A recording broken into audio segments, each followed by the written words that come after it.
հարգարժան պարոն վարչապետը դիմել է դատական ակցիաներին, խնդիրը գտնում է դատական եւ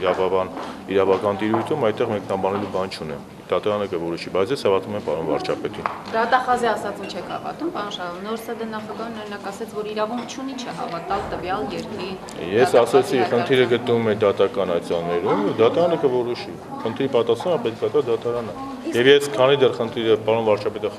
այդ հարցով դիմել է դատարան, կոռեկտ չեմ համարում, որպեսզի մենք մեկնաբանենք այդ գործառույթները։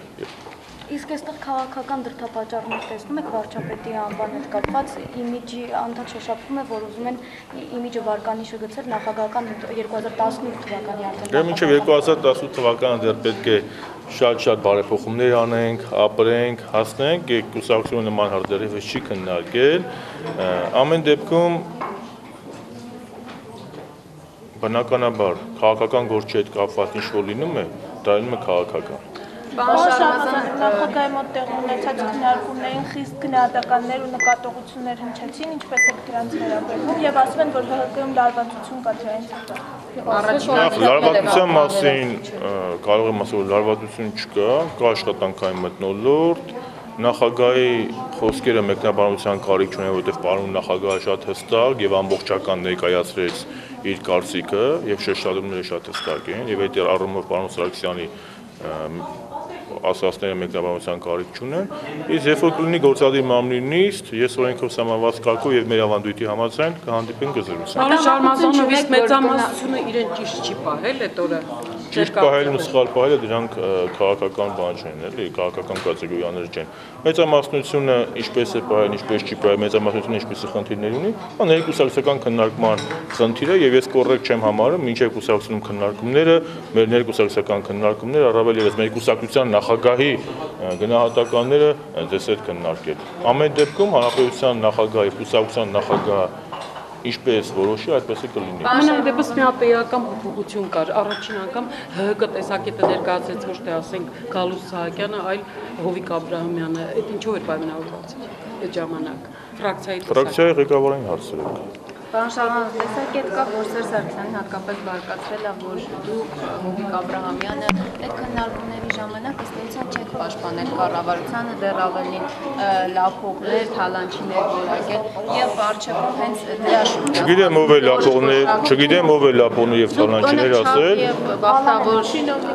Այո, ասել եմ նրանք ովքեր որ չեն վճարել, ասինքն վճարել են չվճարված, նրանք ովքեր որ վճարել են չիրականացած աշխատանքի համար, անկախ նրանից շինարար են թե չինովնիկ են, իհարկե չաղ եւ բախտավոր են։ Իսկ ինչ վերաբերում է պարոն նախագահի գնահատականը, պարոն նախագահի գնահատականը շատ ամբողջական ու հստակ է, մեկնաբանության կարիք չունեն։ Կնախատիպ է նախագահ։ Քաղաքականությունը իսկ ով է ասել, որ մեզ միշտ պետք է գովային, կամ ով է ասել, որ միշտ մեկուսակցության նախագահը մեր աշխատանքից պետք է գով լինի։ Իհարկե մենք էլ կարող ենք սխալվել։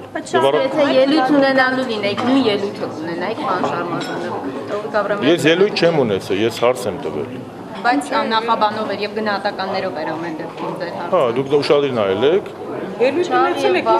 Ելույթը հարց եմ տվել ու շատ նախաբանով չաղ եւ բախտավոր չինով։ Նախաբանը այդպես, եթե ուշադիր նայեք, ասել եմ, այո։ Գնահատականներ կային ամեն դեպքում, պարոն Շարմազան, բավականին կոպիտ։ Կոպիտ չէ, իրատեսական։ Նորից նույնը իսկ հիմա նախարարների պարզաբանումներին հետևում եք արդեն իսկ մեկնարկել է, այսինքն իրավիճակը։ Ես Հունաստանից նոր եմ վերադարձել, չեմ ասել դեռ ամբողջությամբ հետևեմ նախարարների պարզաբանումներին։ Ամեն դեպքում իմ կարծիքը հետևյալն է։ Անկախ նրանից ով է խախտում օրենքը, անկախ նրանից իշխանություն ես թե իշխանություն չես, մարդիկ բաժանվում են պարկեժ եւ ոչ պարկեժ պաշտոնյաների։ Այն որ մեր մոտ դժբախտաբար կան